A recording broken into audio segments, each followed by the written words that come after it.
Hakesa ku mpfulele channel ya Matimba Emmanuel Maleke YouTube channel. Kombela mi subscribe ku channel yi kota ku kula ku fana na ti channel letin'wana. Ku na xihundla xin'wanyana lexiwani na mina a ni nga xi tivi, na swi tiva na van'wanyana a va nga xi tivi xihundla lexi.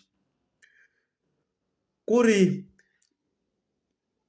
kokwani van'wanyana va byele marito man'wanyana na namuntlha na sweswi na ha ri xoko loko va byela wona va ku wa swi tiva ku khale ka matiko vavasati a va bohisiwa ku yini ku va nga endli swa marhandzu handle, kumbe n'wanuna loko a ri xilungwini a nga hleketi ku fika a kuma vo Sibongile or vo Dikeledi or vo Mapule le xilungwini le dorobeni le Joni.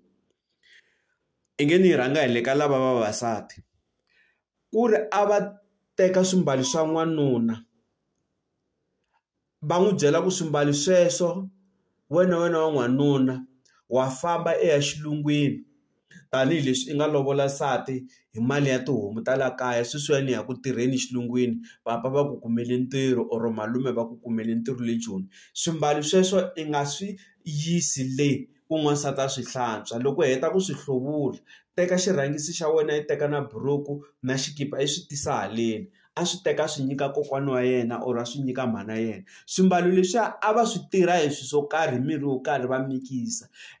A ni khala ku tirhisiwa ngo tiyindlu leta ta rhandavula leta ti fuleriwa hi makenya, van'wani hi swi vitana mabyasi, ivi va fika va khoneta laha henhla laha ma twisisa musi n'wina mi nga na tiyindlu ta rhandavula, van'wana na sweswi va ha ri ku ti akeni.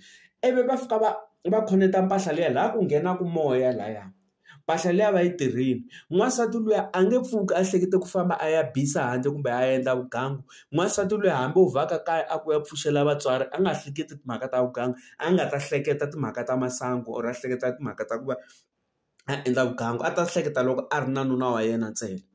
Ivi hi suka na vavasati mi kuma ku va rhuma n'wansati xilungwini va ku wena makoti loko i fika le Joni mpahla leyi nga ta va i yi mbarini leyi loko i nga yi hlantswi, ku sukusela ku le ka ndzisana ya xikete i teka xikete ivi i teka top, fika i swi chela ehansi ka tarasi leriya ra 3/4 leriya. A ni khala ku tirhisiwa leswiya swa ti-3/4, i fika i chela laha hansi laha.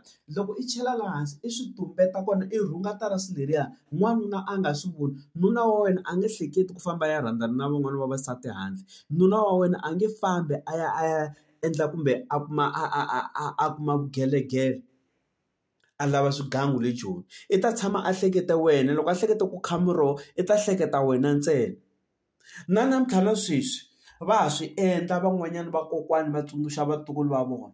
Mi languta lava mi kuma ku va tshama ka tiyindlu leti mi kuma ku a Joni munhu i na yindlu, i ta fika n'wansati luya la ka ti-trap door a silingini i ta fika a teka swimbalo leswiya swa yena a swi cukumeta ku andzeni ka silingi laya. Loko i ri laha ndzeni ka yindlu wena nge hleketi swa vugangu, that's why mi kuma ku van'wana va ya ti